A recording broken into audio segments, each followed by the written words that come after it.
Queridos irmãos em Cristo e amigos, a paz do Senhor Jesus, está entrando no ar o nosso programa Escola Bíblica Dominical. Hoje, iniciando um novo trimestre, estamos também começando um novo ano e aqui nós queremos já louvar a Deus por sua vida e desejar a você que este ano de 2024 seja um ano de ricas bênçãos do Senhor.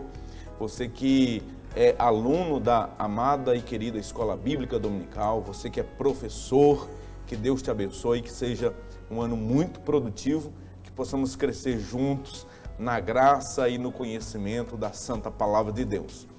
Você pode nos ajudar a comunicar a Palavra do Senhor, sempre compartilhando o link do programa. Você que está pelo YouTube, compartilhe este link para que outras pessoas sejam alcançadas. Você que está pela TV Cairóis, canal 7.1 aqui na região da Grande Marabá, Deus te abençoe. Obrigado por sua companhia, obrigado por sua audiência. Nós vamos iniciar um novo trimestre, eu já estou com ela aqui em minhas mãos, esta lição maravilhosa, com a capa muito linda. Nós iremos estudar sobre o corpo de Cristo, origem, natureza e vocação da igreja no mundo. É sobre esta temática que nós iremos nos debruçar nesses 3 meses, portanto serão 13 lições em que o propósito principal é estudar a respeito da eclesiologia, a doutrina da igreja. Essa doutrina versa sobre a origem, natureza e missão do corpo de Cristo, da igreja de Cristo no mundo. E eu quero rapidamente apresentar a você aí o sumário contendo as 13 lições que serão estudadas nestes 3 meses. A primeira lição, a lição de hoje, a origem da igreja, depois imagens bíblicas da igreja, a lição 3, a natureza da igreja, a lição 4, a igreja e o reino de Deus, a lição 5, a missão da igreja de Cristo, a lição de número 6, igreja, organismo e organização. A lição de número 7, o ministério da igreja. A lição de número 8, a disciplina na igreja. A lição de número 9, o batismo, a primeira ordenança da igreja. A lição 10 vai tratar sobre a ceia do Senhor, sendo esta a segunda ordenança da igreja, né? A lição de número 11 vai tratar sobre o culto da igreja cristã. A lição de número 12 vai falar sobre o papel da pregação no culto, uma lição maravilhosa. E a última lição versará sobre o poder de Deus na missão da igreja. Que maravilha, que bênção. Estes, portanto, serão os assuntos que nós abordaremos a partir de hoje aqui neste programa Escola Bíblica Dominical. Tenho certeza que serão lições maravilhosas, serão momentos de muito aprendizado, crescimento, tá bom? Vamos para o resumo e também a introdução, né, da nossa lição de hoje, que contém o tema, o texto áureo e a verdade prática. O tema da lição de número 1, que será estudada no primeiro domingo de janeiro, no dia 7 de janeiro de 2024, com o tema A Origem da Igreja. A Origem da Igreja. O texto áureo diz assim: E disse-lhes Pedro, arrependei-vos e cada um de vós seja batizado em nome de Jesus Cristo para perdão dos pecados, e recebereis o dom do Espírito Santo. Atos dos Apóstolos, capítulo 2, versículo de número 38. Verdade prática. A igreja é a família de Deus, comprada com o sangue de Cristo e selada com o Espírito Santo. Vamos para a leitura bíblica em classe, que está no livro de Atos dos Apóstolos, capítulo de número 2, versículos 1, versículo 1, versículo 2, e também os versículos 37 e 38. O versículo 1 diz assim: Cumprindo-se o dia de Pentecostes, estavam todos reunidos no mesmo lugar. E de repente veio do céu um som, como de um vento veemente e impetuoso, e encheu toda a casa em que estavam assentados. Ouvindo eles isto, compungiram-se em seu coração e perguntaram a Pedro e aos demais apóstolos: que faremos?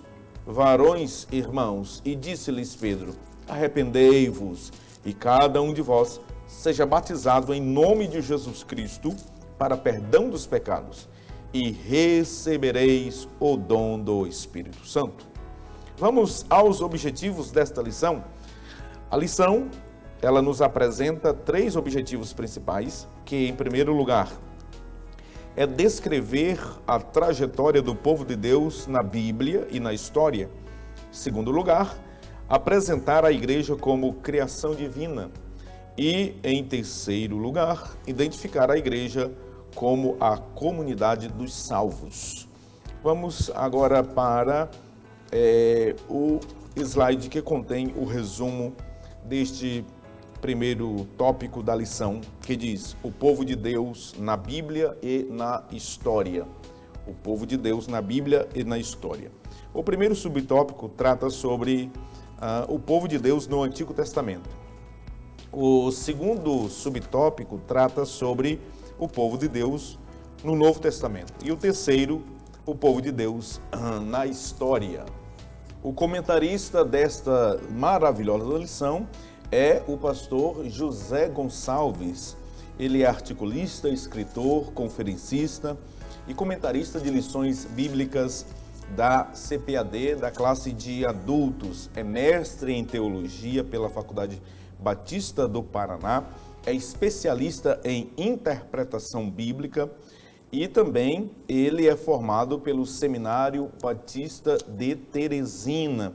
Ensinou grego, hebraico, portanto, um homem preparadíssimo para nos auxiliar, para nos ajudar no estudo da eclesiologia. Com muita alegria eu estou aqui mais uma vez recebendo neste estúdio, também nesta bancada abençoadora, o pastor Elias Gomes, que hoje vai abrir aqui os comentários deste trimestre, nos ajudando, nos auxiliando, trazendo aqui as suas percepções acerca desta primeira lição. Pastor Elias, Pai do Senhor Jesus, mais uma vez, uma alegria tê-lo aqui para mais um trimestre, para mais um ano, onde nós iremos comentar essas lições maravilhosas da CPAD, da Escola Bíblica Dominical, que é uma instituição que é uma agência de ensino que eu tenho plena convicção que mora aí dentro do seu coração. Pai do Senhor, pastor Epaminondas, todos os nossos irmãos que estão aí do outro lado, estamos iniciando mais um novo trimestre, um novo ano, e certamente nesse trimestre que nós estudaremos lições que estão imbuídas no campo da eclesiologia, certamente muitos irmãos, muitas irmãs serão edificados com os conhecimentos trazidos aqui por este programa e mais propriamente pelas lições, que nós estaremos comentando aqui sobre esta tão importante instituição divina que é a Igreja do Senhor aqui na Terra. Muito bem. Pastor Elias, quais aí as suas expectativas, não é, para esse trimestre e também em relação ao tema, eclesiologia. A eclesiologia, ela está dentro, daquele bojo de disciplinas da teologia sistemática, daquelas 10 matérias muito importantes para todo crente, especialmente para o professor de escola bíblica dominical. Com certeza, pastor Epaminondas, nós vimos que é uma das mais importantes disciplinas, uma das mais importantes doutrinas que todo crente deve, digamos que, apresentar uma afinidade com esta ou com a tal, uma vez que se trata da instituição da qual nós fazemos parte, da qual nós somos integrante. Então, isso é de fundamental importância.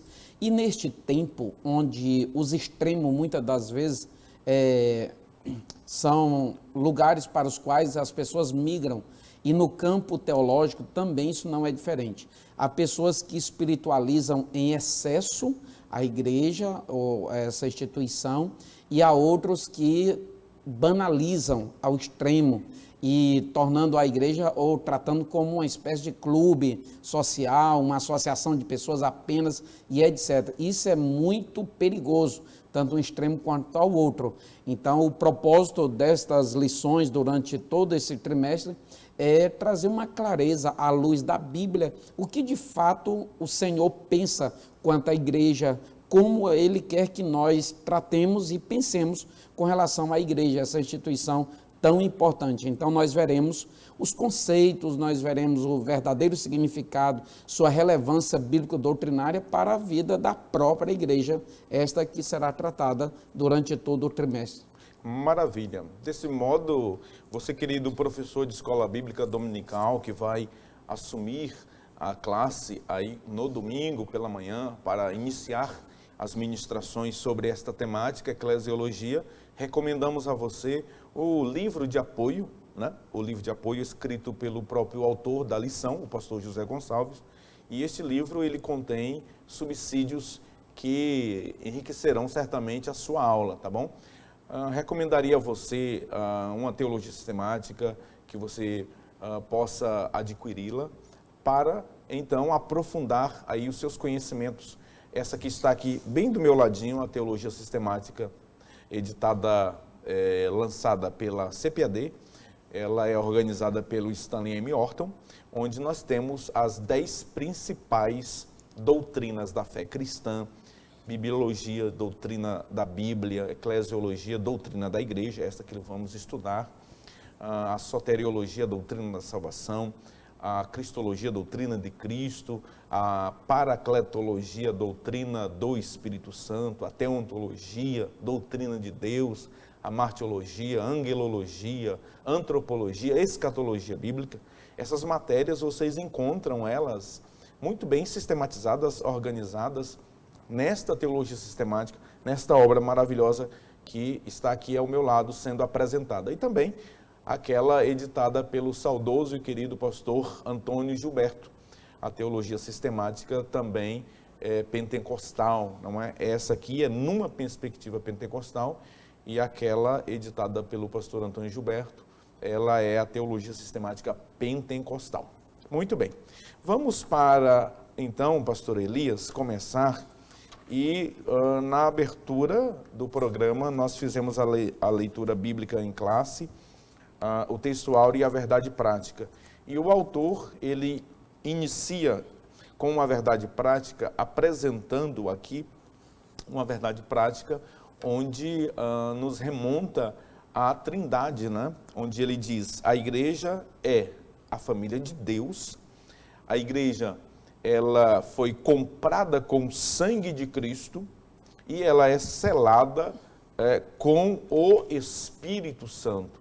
O autor já aqui, ele demonstra a crença de que a igreja, ela é uma instituição divina, como nós veremos ao longo desta lição e deste programa. Bom, a lição de hoje, ela pretende responder pelo menos a 3 perguntas básicas, não é? É como o povo de Deus foi formado, ou ele é formado, à luz da Escritura Sagrada, e também como a igreja ela foi planejada, por assim dizer, e o que de fato é a igreja. Estas 3 perguntas, elas são respondidas nesta lição que é introdutória, esta lição que dá uma visão panorâmica de todo o estudo ao longo destes 3 meses que iremos analisar. Pastor Elias Gomes, iniciando, o povo de Deus na Bíblia e na história.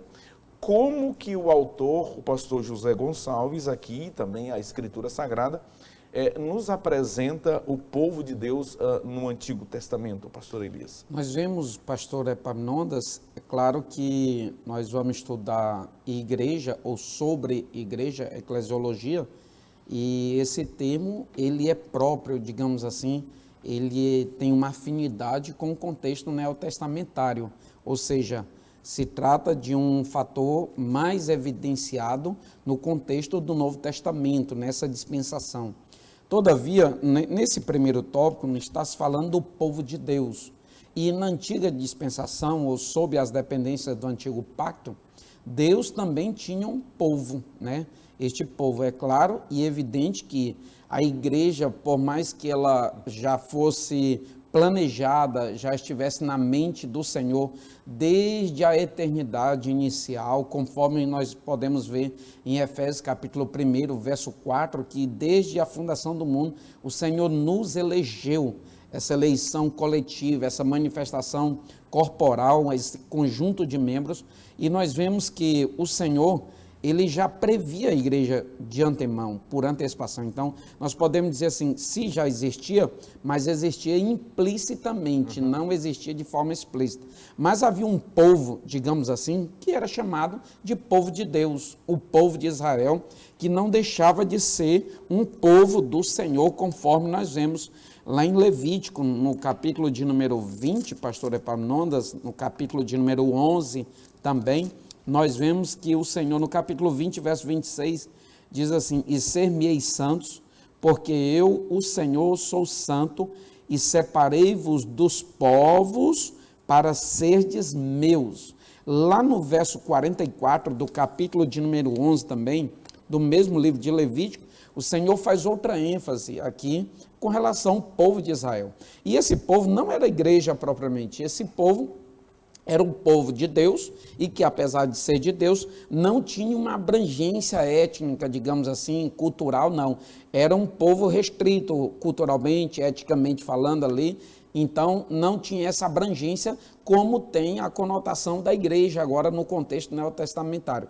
Então, só para que nós entendamos a diferença entre esse povo do Antigo Testamento, que também era povo de Deus, eles tinham essa limitação étnica, barreiras culturais, o que nós vemos diferentemente agora no contexto do Novo Testamento. Então, o termo eclésia, que é utilizado para designação de igreja ou definição de igreja, nós podemos ver na própria teologia pentecostal, essa editada pelo pastor Antônio Gilberto, que o senhor citou agora há pouco, e que ela tem na CPAD aqui na nossa cidade, né, pastor? Sim. E na página de número 382, a definição de igreja é o seguinte: o vocábulo igreja se traduz do grego eclésia e significa os chamados para fora para constituir um agrupamento de pessoas compromissadas com Cristo e a proclamação do Evangelho por toda a terra. O termo correspondente ao termo eclésia, que é no hebraico, portanto, fazendo referência ao povo de Deus na antiga aliança ou no período do antigo pacto, é o termo carral.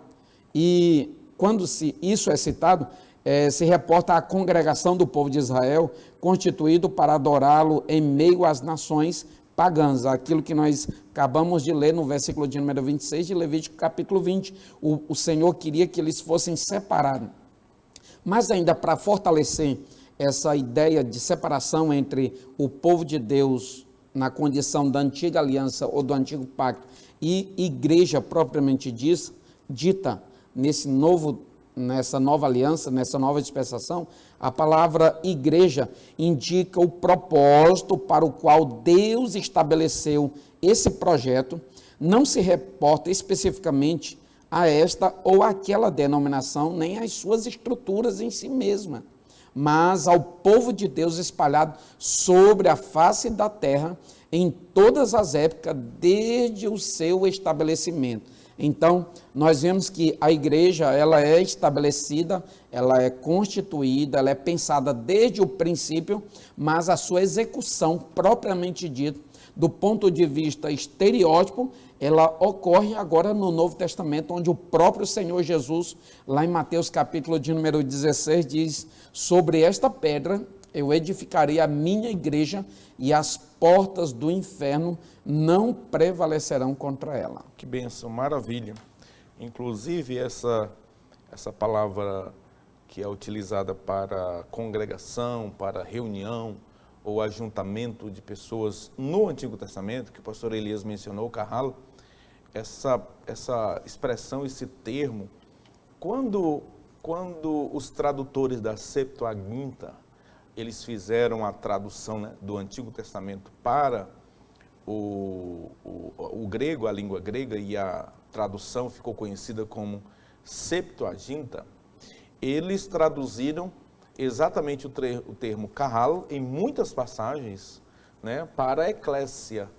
E quando você lê, portanto, a Septuaginta, você encontra lá a expressão eclésia. Mas isso não significa dizer que a igreja, ela existia do ponto de vista étnica ou como ajuntamento de pessoas no Antigo Testamento, né? Existe aí uma tradição teológica, uma corrente teológica que afirma ser a igreja a continuidade do Israel do Antigo Testamento, que a igreja é o Israel de Deus. São os aliancistas. Depois, você, professor, dê uma pesquisada na teologia do pacto, tá? Nós não adotamos essa posição bíblica, teológica, utilizada pelos irmãos, principalmente de confissão reformada. Não que nós não sejamos reformados, conforme nós vamos ver no tópico seguinte. Mas apenas para dizer a você que a igreja, ela existia na mente de Deus, conforme nós vamos ver também seguidamente, mas que no Antigo Testamento, o povo de Deus, sob o pacto antigo, era Israel, o Israel étnico mesmo, e daí a expressão utilizada para ajuntamento de pessoas, para a congregação, para a assembleia de pessoas, kahal. Interessante, pastor Elias, que o termo kahal, ele aparece logo no primeiro versículo de Eclesiástico, né? Lá é Devarim kahal, que significa palavra do pregador. E kahal ali é, na verdade, kohelet, né? Kohelet é aquele que fala a uma congregação. Kohelet é aquele que fala a um ajuntamento de pessoas, que equivale, no Novo Testamento, ao pregador, àquele que ora ou que fala a uma comunidade de pessoas. Já no Novo Testamento, conforme o pastor Elias já iniciou falando, pastor Elias, a primeira vez que a palavra eclésia aparece, ela é utilizada por Cristo, né? Lá em Mateus capítulo de número 16, né, no versículo de número 18, o Senhor Jesus disse para Pedro: tu és Pedro, e sobre esta rocha edificarei a minha eclésia, e sobre ela, sobre esta rocha edificarei esta igreja, e as portas do inferno não prevalecerão contra ela. Essa palavra eclésia, ela tem o mesmo peso, o mesmo significado da palavra kahal no Antigo Testamento. E, literalmente, significa dizer um grupo de pessoas que saem para fora para se ajuntarem em um determinado lugar. Essa palavra ela foi utilizada pelos filósofos na Antiguidade. Mas no Novo Testamento, ela é majoritariamente aplicada, né, ao grupo de salvos, de pessoas regeneradas, aquelas pessoas que saíram do contexto de pecado, saíram de dentro do pecado para fora do pecado, para viverem agora exclusivamente para o Senhor. Interessante, pastor Elias, que a palavra eclésia, ela não aparece no Evangelho por Lucas. E, curiosamente, Lucas usa essa palavra 24 vezes no livro de Atos dos Apóstolos. Isso significa dizer que o evangelista Lucas, até então, não tinha um conceito de igreja até Atos capítulo de número 2, que é um tema que nós vamos discutir bastante no próximo bloco. E para a gente finalizar, pastor Elias, este primeiro bloco do programa, nós precisamos falar sobre o povo de Deus na história. Falamos sobre um pouquinho, né, do povo de Deus no Antigo Testamento, no Novo Testamento, como que a Bíblia apresenta essas expressões eclésia e kahal, mas é bom que se diga que na história existem alguns pensamentos divergentes, né, em relação à igreja. Existe, por exemplo, uma comunidade cristã que arroga para si, né, a ideia de serem eles, né, a única comunidade pela qual a pessoa pode ser salva. E a gente, pela Escritura Sagrada, nós que somos também, e aqui eu digo, né, nós somos reformados também, Há quem diga que a Assembleia de Deus não é reformada. Essa, na verdade, não é o que nós professamos, tá? A Assembleia de Deus é sim reformada. Ela não é tradicional, porque ser reformado significa aderir aos principais pontos ou conceitos da reforma, as principais doutrinas da reforma. As 5 solas, por exemplo, né? Que são os princípios da reforma. Portanto, a Assembleia de Deus, ela é reformada, ela não é tradicional. Pastor Elias, a história cristã revela, né, uma igreja, e nós não podemos fugir desse contexto também. Com certeza, pastor Epaminondas, e nós vimos que o cristianismo é composto dentro de 2 principais segmentos, por assim dizer, né, que é o catolicismo e os protestantes, assim falando, que são os crentes, são os evangélicos. E nós ignoramos, nós não concordamos com a forma como os nossos irmãos católicos enxergam essa concepção de salvação, dizendo que somente na Igreja Católica, ou é lá que existe o fundamento salvífico para todos aqueles que desejam ser salvos. Inclusive acreditando que a liderança da Igreja, ela é uma sucessão propriamente dito, no meio deles, como que uma consequência do apostolado, né, ou da liderança do apostolado da época de Jesus na condição de Pedro. E nós vemos que quando Jesus falou ali em Mateus capítulo 16, sobre esta pedra eu edificarei a minha igreja, o Senhor já evidenciou aqui que ele estava fazendo referência a ele mesmo, a pedra angular, a pedra da esquina, a pedra que os construtores rejeitaram, conforme o próprio Pedro cita lá em Atos capítulo de número 4. Então nós vemos que em Atos capítulo de número 2 se começa a igreja propriamente dita ali, mas ela começa e ela é estabelecida sobre esse fundamento maior que é Cristo, o fundamento, digamos que primordial e essencial. O próprio apóstolo Paulo, em 1 Coríntios capítulo 3, ele diz assim: porque não devemos colocar outro fundamento além do que já está posto, que é Cristo. Cristo é a base da igreja, Cristo é a fundamentação da igreja. E nós, desde 1916, que a nossa declaração de fé, que era chamada de declaração ou conjunto de verdades fundamentais das Assembleias de Deus, desde 1916, nós seguimos esse conceito que diz o seguinte: a igreja é o corpo de Cristo, a habitação de Deus através do Espírito, com divinas nomeações para cumprimento de sua grande comissão.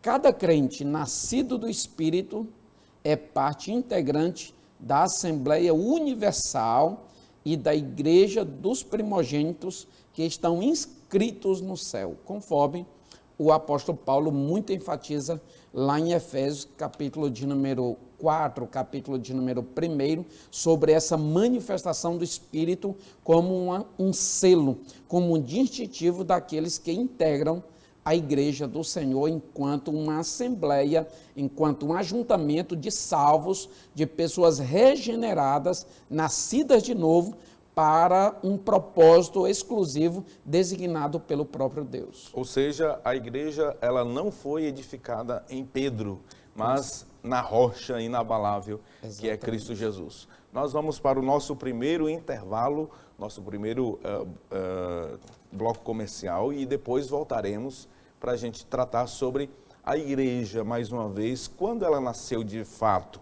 no Pentecoste ou em outro momento. Veremos isto no próximo bloco. Não saia daí, o intervalo é rapidinho.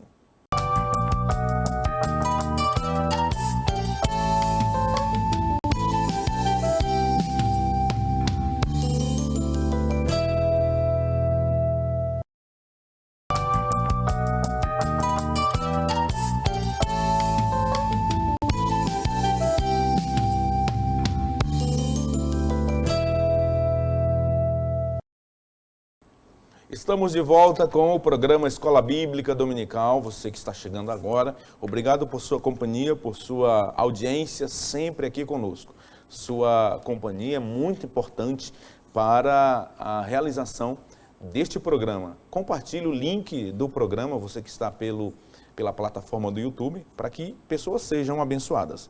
Vamos para o slide que contém o resumo deste segundo tópico da lição, que tem como tema a igreja como criação divina. Nós vamos aprender especialmente neste segundo tópico como e quando a igreja de Jesus foi inaugurada, iniciada. O primeiro tópico, a igreja como um ideal de Deus. O segundo subtópico, a igreja como uma realidade concreta. E o terceiro subtópico, a igreja no Pentecostes. Que bênção, que maravilha.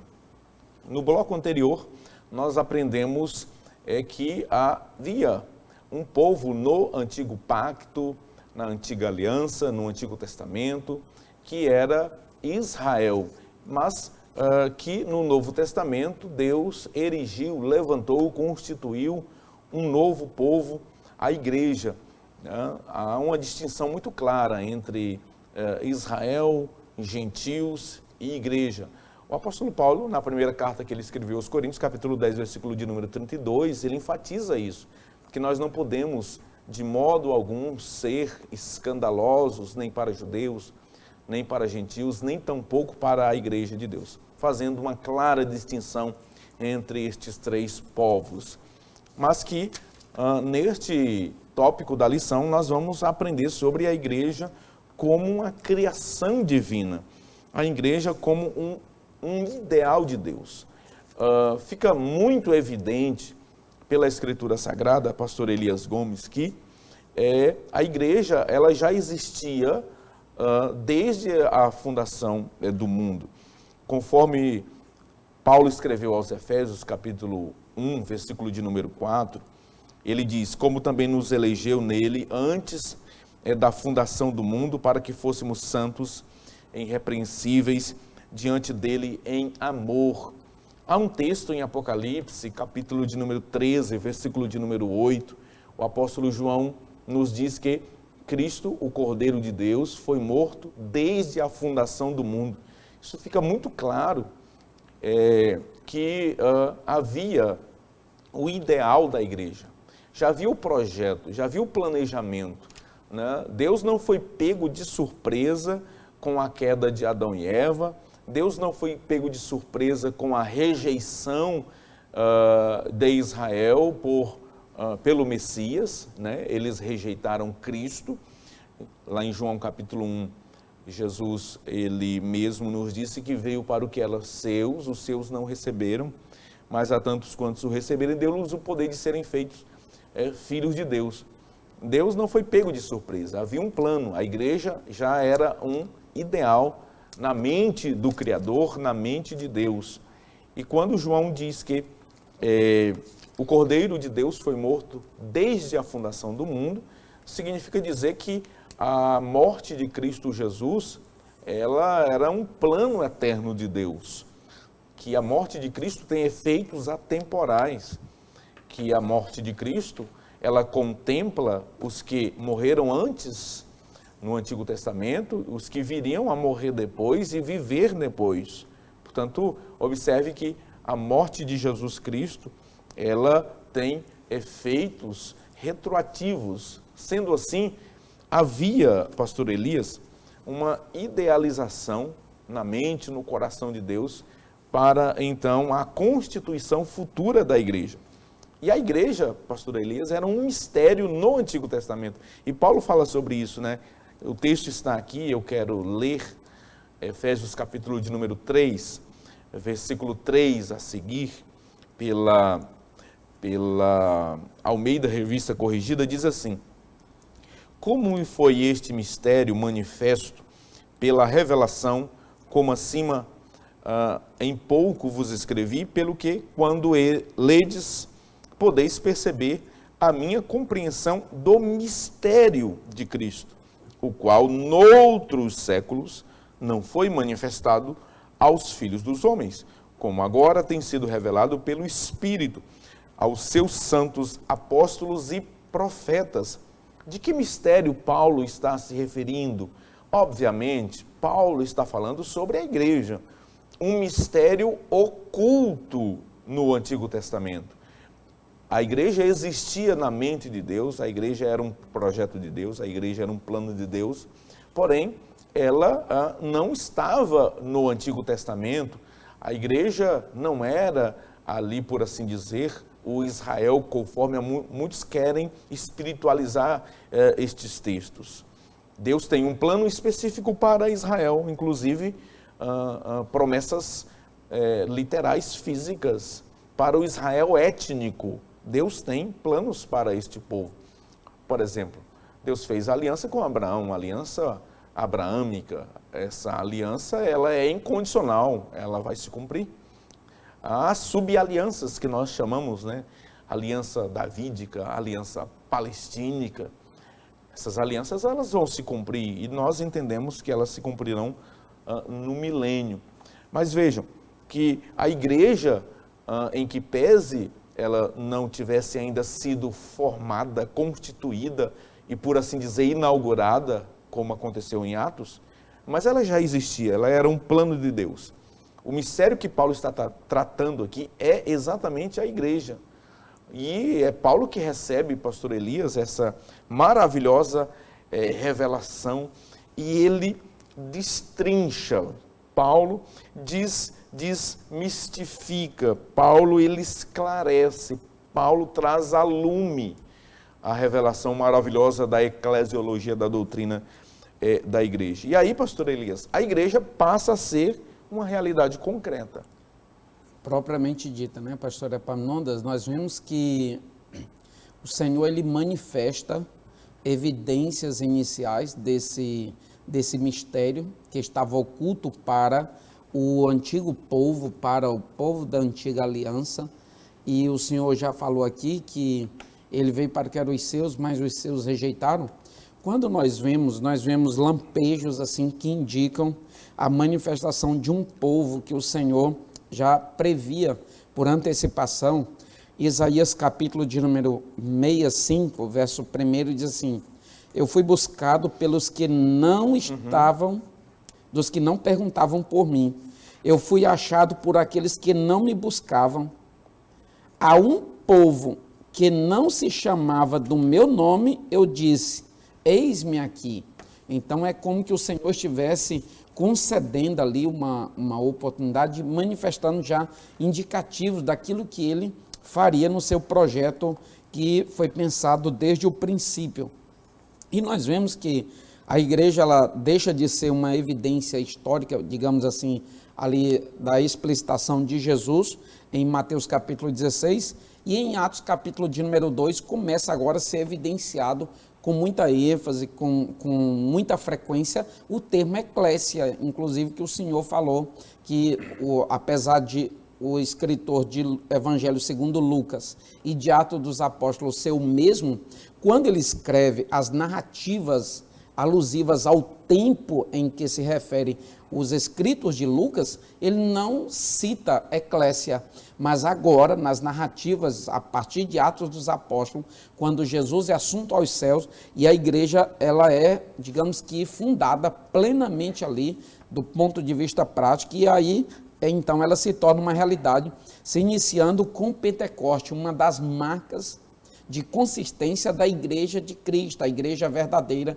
E esta igreja aqui, não se tratando de denominação, ela é universal, porque há pessoas aqui de todas as nações. Um exemplo disso é que no dia de Pentecoste, onde se iniciou a igreja propriamente dita, ali tinha gente de várias nações, inclusive para fazer apontamento a este caráter da igreja, de universalidade, porque não se trata de um segmento denominacional, mas tem gente de todas as nações. O que nós vemos aqui, mais uma vez, fazendo ênfase a essa diferença em relação ao povo do antigo pacto, que era um povo restrito de um caráter étnico propriamente dito. Agora aqui, não, quebra-se as barreiras étnicas, quebra-se as barreiras culturais agora, e tem gente de toda língua, de toda de toda raça, de toda nação, gente de todas as nacionalidades, elas integram agora esse povo chamado de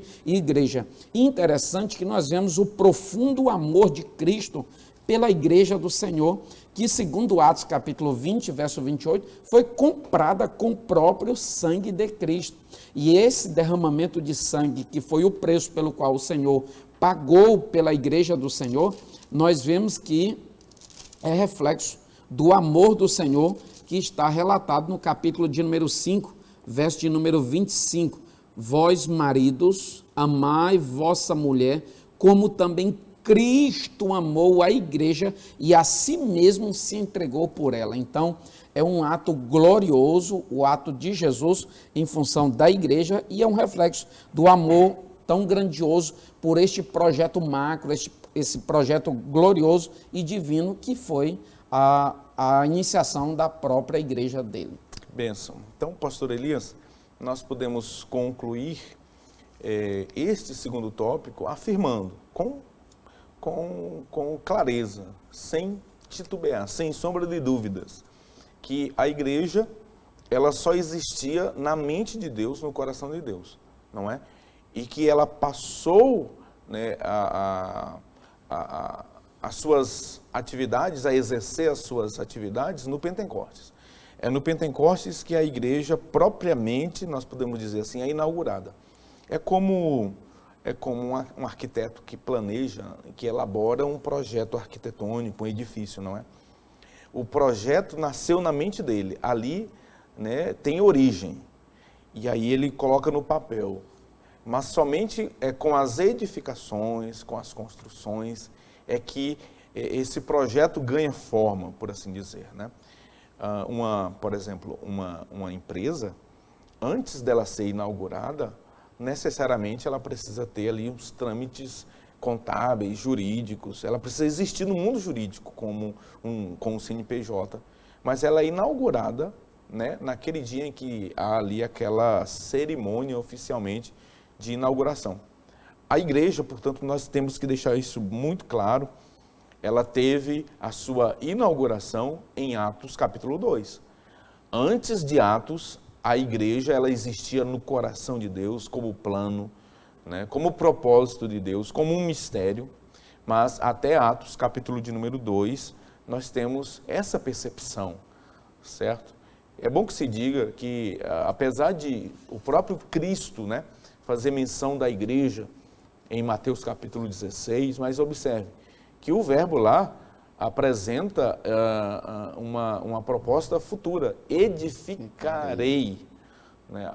Os irmãos aliancistas, eles querem a todo custo, uma interpretação forçada, espiritualista, colocar a igreja existindo no Antigo Testamento, a igreja existindo ali naquele contexto, exatamente, antes do Pentecostes. E é bom que se diga aos nossos alunos e professores, tenham convicção plena disso, de que a igreja, ela passou a existir enquanto instituição divina aqui na Terra no dia de Pentecostes. E ela foi marcada com esse ato poderoso do Espírito Santo que veio sobre a igreja para ali dar-lhe poder, pastor Elias, e então a igreja passou a difundir o Evangelho, as boas novas de salvação, e dessa forma ela efetivamente passa a pregar o Evangelho e conquistar almas para o reino de Deus. Com certeza, pastor Epaminondas, e nós vemos ali que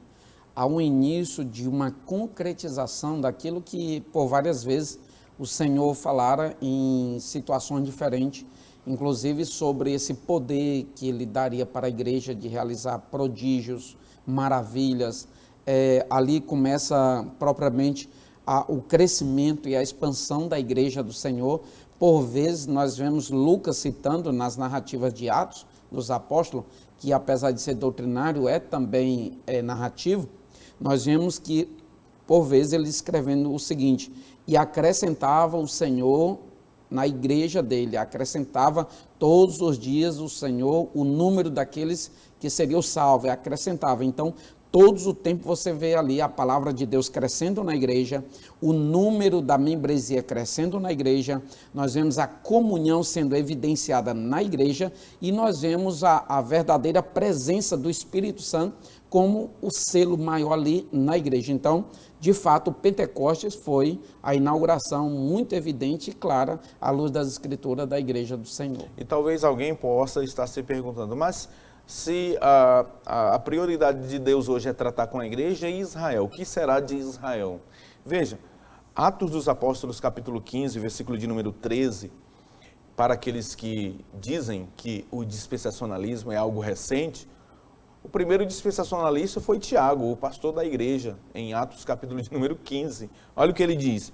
E havendo-se eles calado, tomou Tiago a palavra, dizendo, varões e irmãos, ouve-me.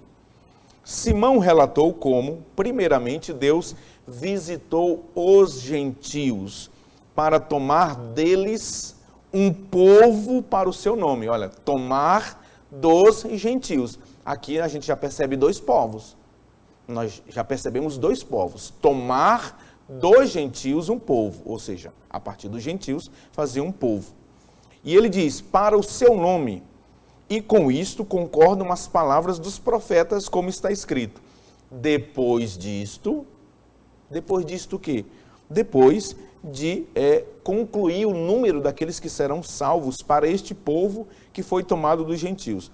Depois disto, voltarei e reedificarei o tabernáculo de Davi. Em outra tradução diz, depois eu levantarei a tenda caída de Davi, tá? Levantá-lo-ei de suas ruínas e tornarei a edificá-lo. Veja que a tenda caída de Davi aqui é uma referência ao povo de Israel. A tenda caída aqui é uma referência aos judeus.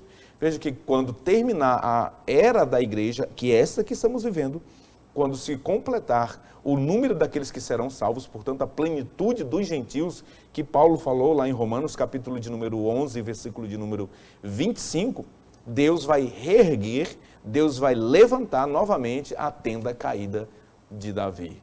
Que você possa, neste programa, neste momento, conseguir entender e compreender que a igreja ela era um mistério no Antigo Testamento, ela era oculta no Antigo Testamento, ela existia na mente de Deus como plano, no coração de Deus, um propósito, mas que ela foi inaugurada apenas no dia de Pentecostes, quando o Espírito Santo, quando o dom celestial, quando eles foram batizados com o Espírito Santo ali, naquele cenáculo, naquele dia glorioso, maravilhoso. Fique com esta reflexão e também com esta aplicação que fizemos agora há pouco. Nós vamos para mais um intervalo comercial. Quando nós voltarmos, nós iremos falar sobre a igreja como comunidade de salvos. Quem pode fazer parte da igreja? É muito importante você permanecer conosco, não saia daí, voltaremos já já.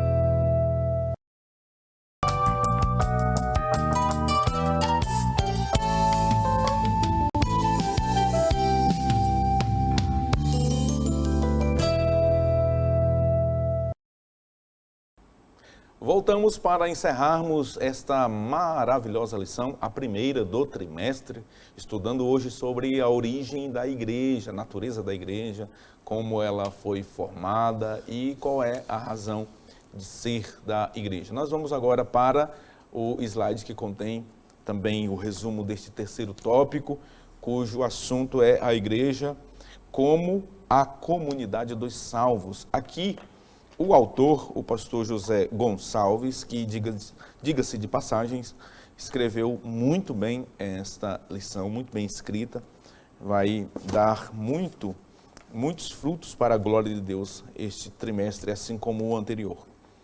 Ele traz no primeiro subtópico, regenerados pelo sangue de Cristo, depois selados pelo Espírito Santo e batismo de Cristo e batismo do Espírito.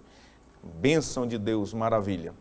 Você, professor de escola dominical, querido coordenadora, coordenador, você aluno, você está sendo convocado pelo Senhor para mais 3 meses de estudos da Palavra de Deus e desta vez estudando aí a eclesiologia, a doutrina da igreja, a origem, natureza, função da igreja. Portanto, serão 13 domingos maravilhosos de muito aprendizado da Palavra do Senhor.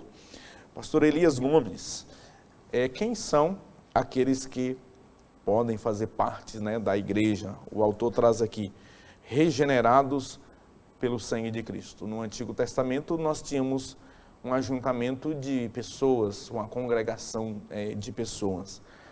Mas aqui não se trata de um mero ajuntamento de pessoas, não é? Porque diante do conceito de igreja universal, igreja local, igreja invisível, igreja invisível, nós podemos aqui perceber que para fazer parte, né, do corpo de Cristo, da igreja de Cristo, é muito mais do que um ajuntamento, né, uma reunião física. É isso mesmo, pastor Epaminondas. Nós vimos que a partir do conceito inicial de eclésia, que é esse ajuntamento, mas ajuntamento ali com uma finalidade específica e como resultado não de uma adesão propriamente, mas como fruto ou resultado de uma verdadeira conversão. Então, o parâmetro, o meio pelo qual se pode e se deve ser usado para ingressar-se na igreja, não é propriamente uma adesão, mas uma conversão inicial. E essa conversão, ela é marcada por aquilo que na teologia nós chamamos de regeneração, uma doutrina bíblica absolutamente importante que tem a ver com o novo nascimento da pessoa. É a pessoa deixar com que a natureza de Cristo venha nascer dentro da pessoa a partir de um comportamento de arrependimento, que no original nós vemos esse verdadeiro arrependimento proveniente do termo metanoia, que significa uma mudança de mentalidade, uma mudança de concepção, uma mudança de ideia. E é isso que o Evangelho faz. O Evangelho, ele transforma a mente das pessoas, ele modifica a forma como as pessoas pensam quanto à sua vida espiritual, sendo convencidas através do Espírito Santo, e a partir daí, sim, quando elas se rendem, elas são inseridas no corpo de Cristo. E é por isso que nós acreditamos, e assim pregamos conforme está explícito na Bíblia, que a igreja ela tem essas facetas, por assim dizer. Ela é visível, mas ela é invisível. Ela é organização, mas ela é organismo vivo. Ela é uma instituição, digamos assim, ela tem às vezes um caráter local, mas ela é universal também. E nós vemos que a igreja, enquanto invisível, só constitui a igreja invisível aqueles que passam por um verdadeiro arrependimento, não por um pseudo arrependimento, um aparente arrependimento, ou por um remorso, não, mas por uma mudança de vida, verdadeiramente falando, ou propriamente dito. Essa igreja, ela tem um caráter, assim, de universalidade, e nós vimos que, já citamos e evidenciamos isso no bloco anterior, que é por causa de que ela é constituída de gente de toda tribo, de toda língua, de toda origem, então, de todas as nações, haveriam de ter pessoas para integrar este rebanho. Então, diante desta ocasião, pastor Epaminondas, nós devemos tomar muito cuidado que na atualidade há pessoas que estão ignorando a necessidade de existência da igreja local e também ignorando o aspecto bíblico propriamente dito da igreja local enquanto uma organização.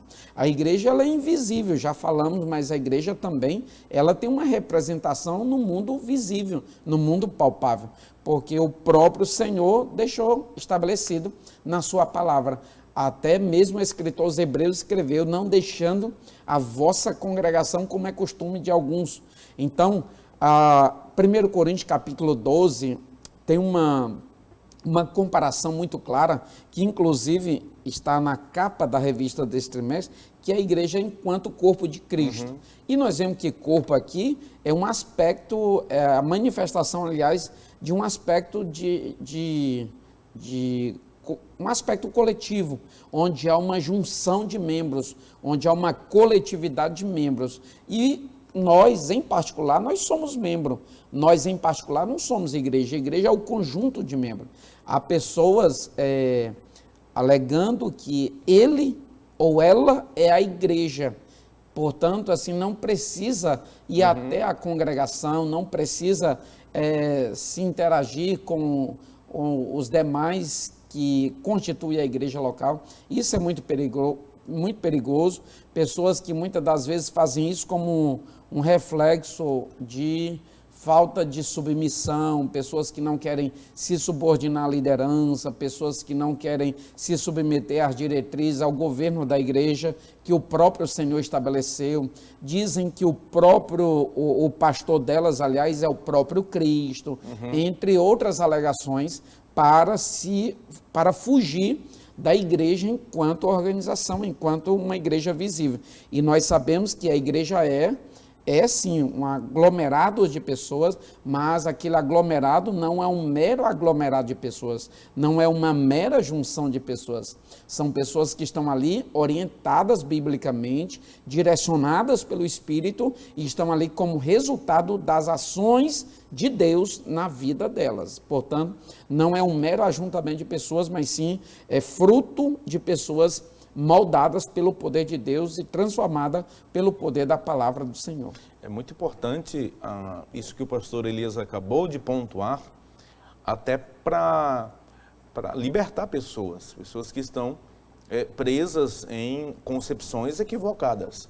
São percepções da Escritura totalmente distorcida da realidade da verdade bíblica, eclesiológica.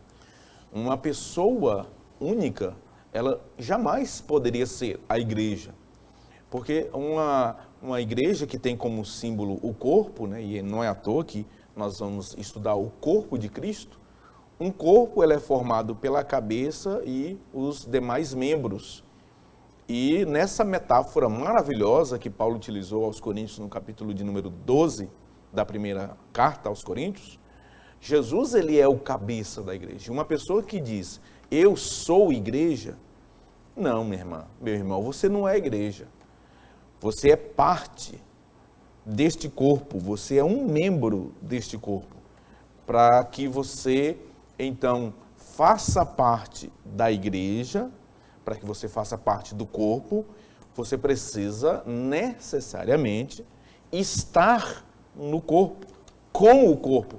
E aí eu corroboro com a fala do pastor Elias, de que é muito perigoso essa ideia de desvalorizar, menosprezar, diminuir a igreja local.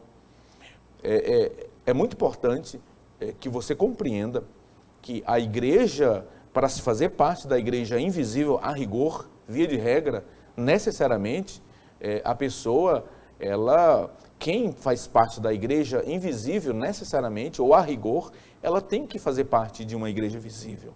Tá? Via de regra, quem faz parte da igreja invisível, corpo de Cristo, né, ela necessariamente, repito, a rigor, ela tem que ter comunhão física, né? Ela tem que fazer parte de uma comunidade local, porque do contrário vai esvaziar por completo a ideia de koinonia, de comunhão, não é? E aí, pastor Elias, o senhor tocou num ponto também muito importante, sobre a conversão, né? Que aí o senhor usou a palavra metanoia, que indica mudança de mente, mudança de atitude. E aí o autor, no livro, aqui, professores de escola bíblica dominical, o autor, ele apresenta uma palavra que ocorre subsequentemente após a metanoia, que é a epístrefo. Esta palavra, epístrefo, ela significa mudança de rumo. Se uma pessoa, ela tem uma metanoia, ou seja, uma mudança de mente, porque a conversão, ela vem a partir de um arrependimento, uma mudança de mente, né? Uma mudança de ideia, de pensamentos, e aí os pés daquela pessoa também mudam. Ela vai mudar de rumo, de direção. Aí a mudança, ela é geográfica também. E aí essa mudança vai lhe levar, vai lhe direcionar, não mais para baixo, e sim para cima, para o céu, para a Nova Jerusalém, para a eterna morada. É muito importante compreender a definição desses termos metanoia e epístrefo. Pastor Elias, agora queria que o amado irmão fizesse essa diferenciação que nós já fizemos aqui em outras lições, mas nunca é demais nós podemos compreender sobre a diferença entre batismo pelo Espírito e batismo com o Espírito. É muito importante porque aqui os agentes eles mudam, né, dentro dessa perspectiva eclesiológica que nós estamos estudando aqui hoje.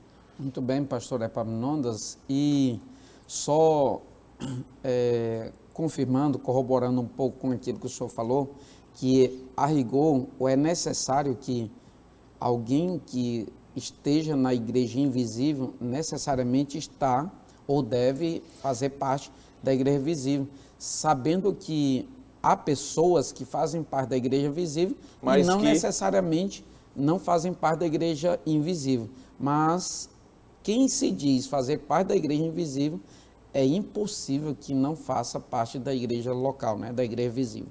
Nós vimos aqui, pastor Epaminondas, que nós acreditamos que existem esses dois batismos aqui, um batismo que nós chamamos de batismo espiritual, que na teologia denominamos de batismo pelo Espírito ou batismo do Espírito, partindo do princípio aqui da definição de batismo, que é imergir, que é inserir, e o batismo espiritual, ele ocorre propriamente no mundo espiritual.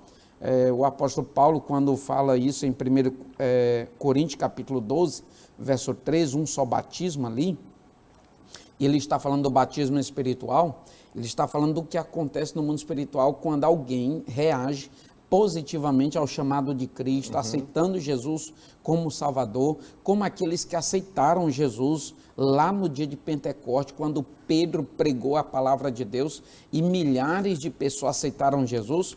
Então o Senhor pega-as e a insere no corpo de Cristo. Então essas pessoas, elas passarão a ser membros. No mundo espiritual, elas serão membros do corpo de Cristo. Por isso é que nós chamamos de a igreja de corpo de Cristo. Essas pessoas, elas são inseridas na igreja enquanto organismo vivo, que é o corpo místico de Cristo. E aí, isso aí também pode ser comparado com uma espécie de veste. Nós consideramos que quando Cristo vier, toda a igreja, ou seja, todos os salvos, eles estarão vestidos, eles estarão com esse distintivo salvífico, aquilo que o pastor Antônio Gilberto chama de veste de poder, uma veste que lhe define como salvo, conforme está no Evangelho segundo João, capítulo 1. Mas o batismo no Espírito ou com o Espírito Santo é uma espécie de revestimento de poder. Se o primeiro batismo, quando a pessoa é inserida no corpo de Cristo, tem a ver com salvação, esse segundo batismo, ele é subsequente a esse primeiro que falamos e é também distinto por se tratar de uma capacitação. Foi o que o Senhor fez no dia de Pentecostes, capacitando ali aqueles que já eram salvos, aqueles que já estavam inseridos no corpo de Cristo e estava agora capacitando-os agora para realizar o seu chamado, realizar aquilo para o qual o Senhor os designou. Então, nós vimos uma diferença básica entre batismo no Espírito, que é essa capacitação, e batismo pelo Espírito, que se trata do aspecto ou da manifestação de salvação na vida da pessoa. Nós podemos, então, resumir dizendo que o batismo pelo Espírito, né, efetuado pelo Espírito, é um batismo de iniciação, onde o pecador ele é iniciado, né, no corpo de Cristo. Exatamente, uma regeneração. Uma regeneração inicia um processo ali, Exato. né, uma vida com Deus. É um batismo de iniciação. E o batismo com o Espírito Santo é aquilo muito bem posto, um batismo de capacitação. Nós vamos concluir esta lição agradecendo a Deus. Aprendemos que a igreja, ela era um ideal, ela foi planejada por Deus, ela existia na mente e no coração de Deus, era um mistério oculto no Antigo Testamento, mas que ela foi fundada, ela foi edificada em Cristo Jesus. Jesus é o fundamento da igreja. A igreja de Cristo, ela, portanto, ela tem aí a sua fundação nessa rocha inabalável que é Cristo Jesus. E que aprendemos também que ela foi inaugurada em Atos dos Apóstolos no dia de Pentecostes.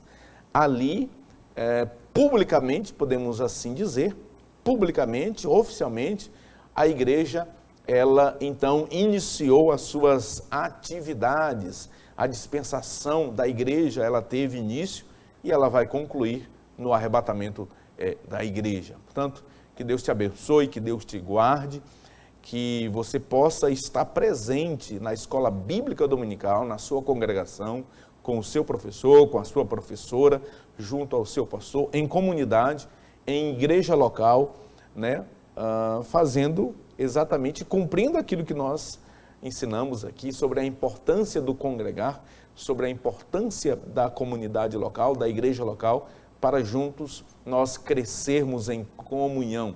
Deus abençoe todos os nossos alunos, professores, pastores, todos os nossos telespectadores, a nossa audiência, onde você estiver, em qualquer parte do mundo, porque através da plataforma do YouTube, este programa alcança o mundo. Deus abençoe você, tá bom? Fique em paz, nós nos encontraremos aqui na TV Kairos, neste programa tão abençoado, na próxima semana. Nós vamos encerrar pedindo ao querido pastor Elias que nos despeça em oração. Oremos. Bendito Deus, amado Pai, Senhor dos Exércitos, te agradecemos, ó Pai, pela existência da igreja, te louvamos, Senhor, porque Tu a projetou e Tu também, Senhor Deus, a fundou.